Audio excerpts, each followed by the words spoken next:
Sumqayıtda uzun illər istismar edilən və artıq qəzalı vəziyyətə düşmüş yataqxanalarla bağlı mühüm mərhələyə start verilib. Şəhər ərazisində mövcud olan 13 qəzalı yataqxanadan ikisinin sökülərək yerində yeni, müasir yaşayış binalarının tikintisi nəzərdə tutulur. Lakin proses tikintidən çox, burada yaşayan ailələrin taleyi ilə bağlı sualları gündəmə gətirir.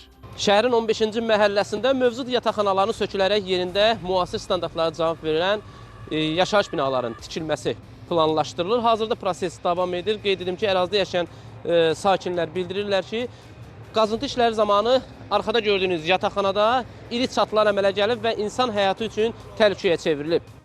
1950-ci illərdə inşa edilən bu yataqxanaların sökülməsi Fövqəladə Hallar Nazirliyinin rəyinə əsasən həyata keçirilir. Nazirliyin müvafiq rəyi həmin binaların yaşayış üçün təhlükəli olduğunu təsdiqləyib. Sumqayıt şəhər icra hakimiyyətinin sərəncamı ilə ərazidə söküntü və tikinti işləri aparılır. Əsas diqqət isə bu yataqxanalarda yaşayan ailələrin köçürülmə prosesinə yönəlib. Məlumata görə sökülməsi planlaşdırılan 2 yataqxanada ümumilikdə 216 ailə yaşayır. Rəsmi qurumlar sakinlərin köçürülmə prosesi barədə məlumatlandırıldığını bildirsə də, bəzi yataqxana sakinləri bu barədə əvvəlcədən məlumatlarının olmadığını deyirlər. Onların sözlərinə görə ərazidə aparılan qazıntı və tikinti işləri təhlükə yaradır və istənilən an yaşadıkları binanın uçma riski var.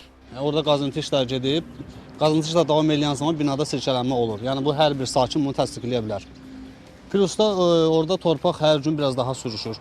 Gətirib torpaq tökürlər yalandan, yəni orada bastırırlar onu, onunla iş bitmir də yəni. Arxa hissədə keçib baxa bilərsiniz oradan. Yəni təhlükəli vəziyyətdədir, uçma ehtimalı var. Sıra gün gəliblər, katlavanlar girirlər, gecə bilmir, gündüz bilmir, betonlama verir. Sonra adamın əlində kartoşka soyursan, bıçaq sirkələnir. Yəni o dərəcədədir bu vəziyyət. Əməlli başlı bu boyda aralanıb, şirkət qurublar.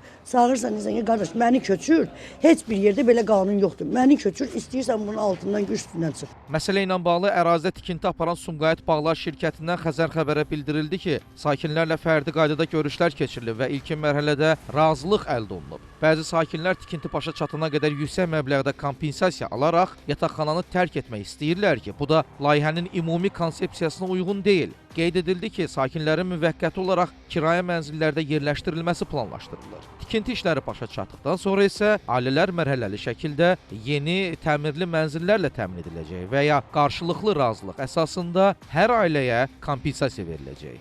Nizami Rəsulova, Süleyman Soy, Xəzər xəbər.